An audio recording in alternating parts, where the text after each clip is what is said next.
Hey guys, so we're going to start off with the Happy Maker Honoka. She's on play heal, which is pretty nice, and when she attacks and the red 2k1 is in the climax area, you can get rid of any level 2 on stage and put it into their waiting room. So if there's any like pesky level assist in the back row or something, just use that to get rid of them, all good. And then this is going to be the red 2k1, which climax combos with it.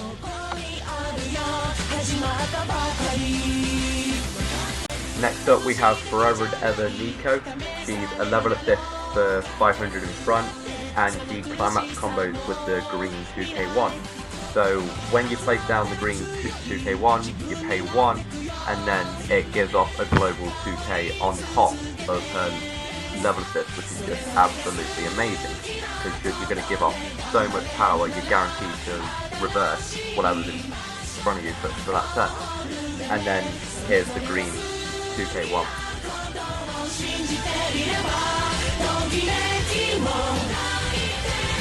Next up we have Happy Maker Maki.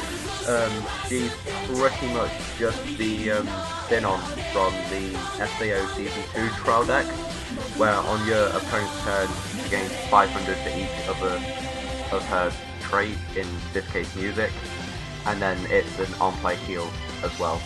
So. And it's a double off for some reason. Oh well.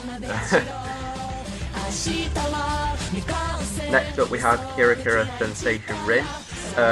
Whenever you use an active ability, so like Backup and Brainstorm, you can choose one of your characters to give them plus 500 power, so it pretty much increases all of your backups by plus 500, which is just awesome.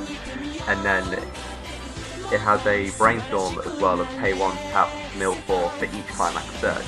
So you could do that and then give one of your characters plus 500, which is just insane.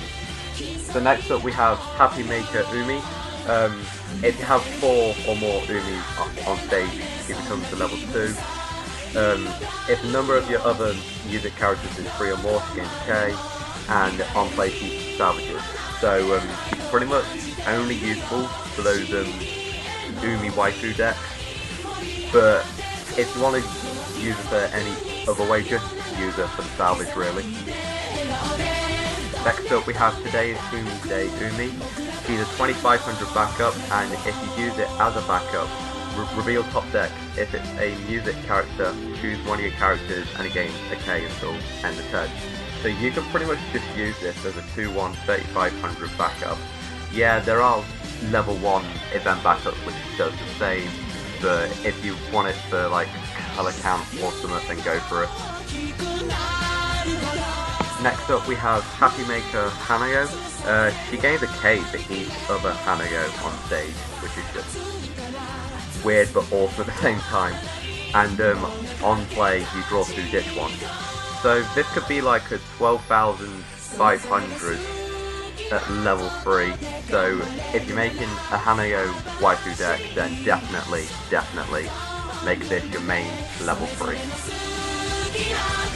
Next up we have Queen of the Shore Hanayo. In front she gives characters +1 level and 500 power, so if you play this at level 1, it's going to prevent your characters from level 1 suicided, and on play you reveal the top deck. If it's a music character, put it into your hand, ditch 1. So it also hand fixes you, which is pretty nice. Next up we have Happy Maker Nozomi. If the number of your music characters is 3 or more, she gains a K. She on-play heals and she combos for the gold bar. The combo is you play the gold bar, pay 1, and search your deck for a music character, put it on an empty spot on your stage. So with this you can just spam out your level 3s and just wreck face, I guess. And then the card that's coming up in just a sec is the gold bar.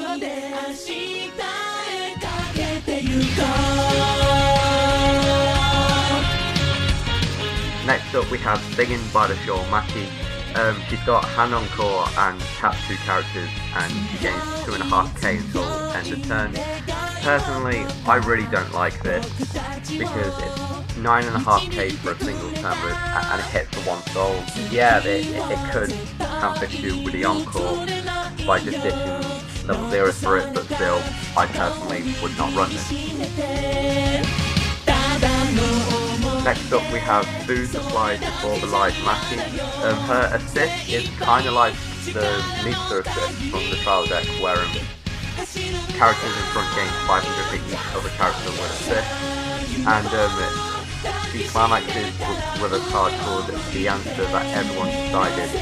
If that's in your climax area, everything gets, well, choose one of your characters and the game 2k. Next up we have Happy Making Story. On play you can pay 1 to make your opponent burn for 1, which is really nice. And then whenever another music character attacks before her, she gains tech. I would really only run this just for the on-play burn, but if you want to run it, then go for it.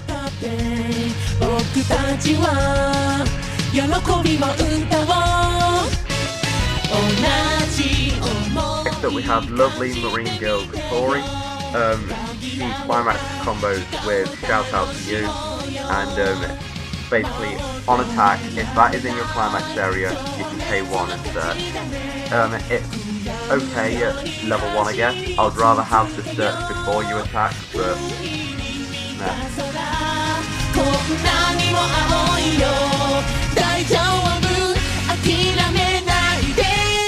So next up we got Happy Maker Rin, and to be honest, this card's pretty funky.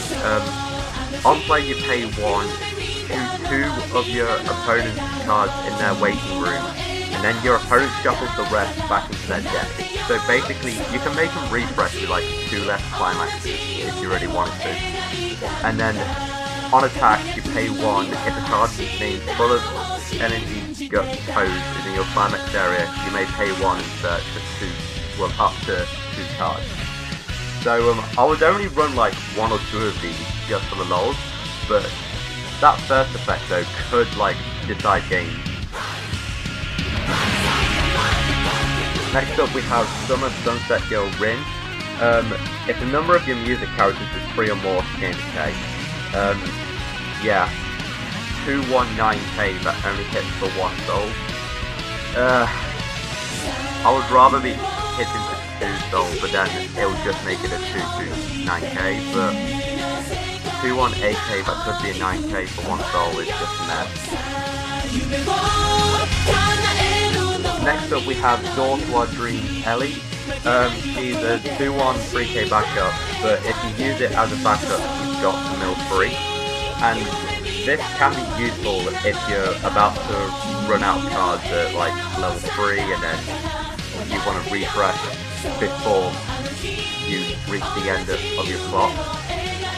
And it also gives off, as I said, that 3k backup, which is pretty nice. And finally, we have Bewitching Mermaid Ellie. All of your other user characters gain a K, so global 1k, and then you can pay 1 tap this to give one of your characters plus 1 soul. This can be pretty good in the late game, where like your opponents just hit level 3, and then you can do that effect on your level 3, and then it hits for like 3 souls.